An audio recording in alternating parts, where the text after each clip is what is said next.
Alright, you're welcome back to Heroic Academy. This is a quick video to help one of my students solve a challenge he's facing in his online shop. Okay, this is the online shop, and he's facing a challenge there. Even though I've solved the issue, but the challenge is when he clicks on a category, it will display the category and it will add other products that are not under this category.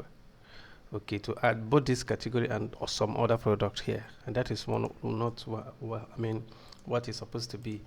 And I discovered the issue. The issue is that, let's start from product class. If you go to product class here, this is what I did when I was teaching you people.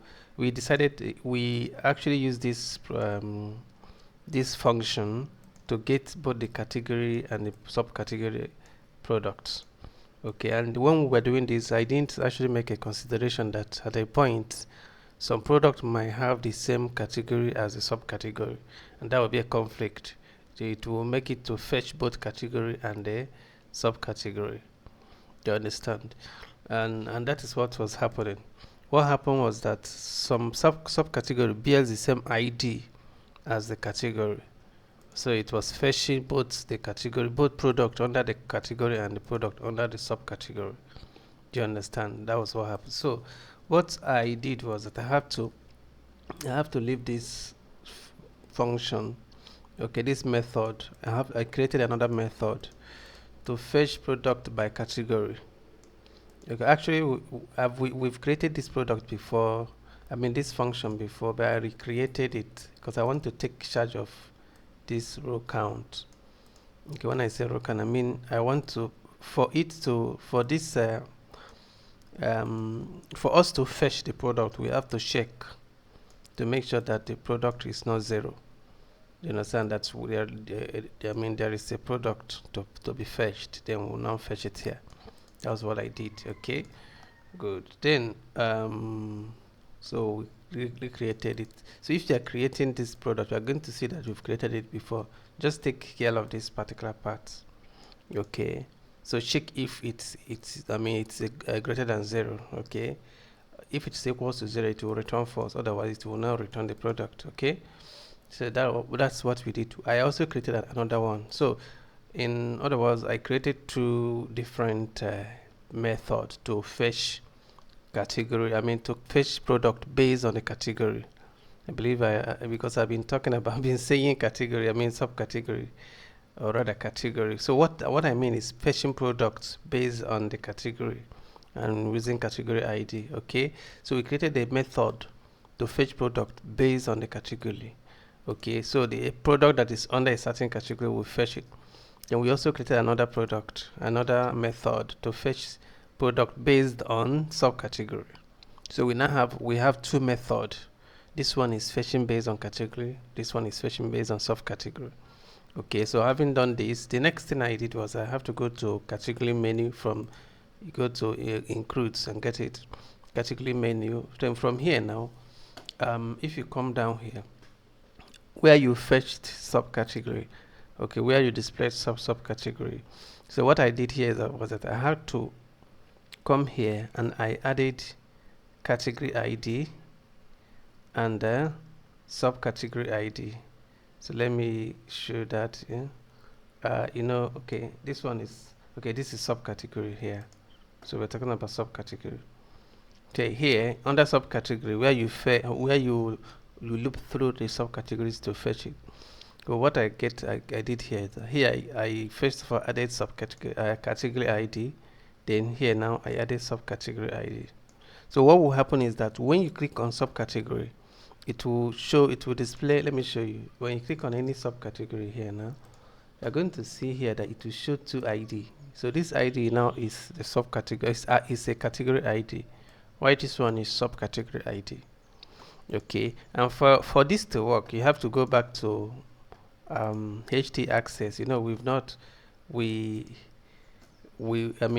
have to come here and take care of it. If you go to HT access from your own system, you're going to see the code. You're going to see only this. Do you understand? So you have to add this code. This is what I did here. I have to add subcategory ID here. because it wasn't here before. Just this is just the one we used before. I have to duplicate it and add. Just duplicate this one, then you add. Come here, add and subcategory ID. Oh, sorry. Okay, subcategory ID. Then you give it number 2. Then you now put title number 3.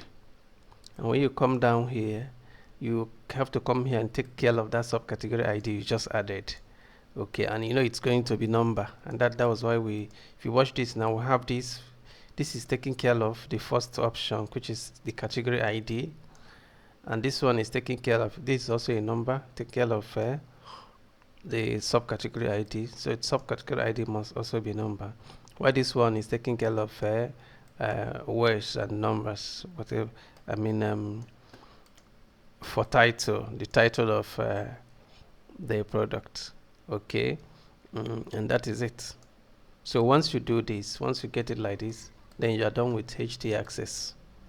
Okay, then the next thing, I think we are done. Okay, the last thing we are going to do now, we're going to go to, I've done all this and just showing you what I did. Okay, you have to go to categories made.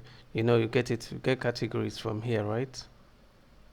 Here, get categories. So under these categories, there are a few things you need to do. First, we are no longer checking for category ID only. We're also checking for subcategory ID. So we are going to say if is set $_ category ID, or is set. So either this, if this is correct, or if this is correct, then it will show the category ID. But if any of them, if this is not, if both of them are not working, that is, there's no category ID or subcategory ID, it will move you back to the index page. You understand? So I have to remove this. I just something. Then after that, we now come in here. So the first option we're going to check is subcategory ID. We're going to check if subcategory ID is existing. It will check the here to know if there's subcategory ID. You know, if you click on category, let me give you an example. If you click on category, for example, okay, all this one has, okay, if you come down here and click on category, it doesn't have subcategory, it has only category. You understand? It has only category. So, and that's what we are trying to check. You're checking to know if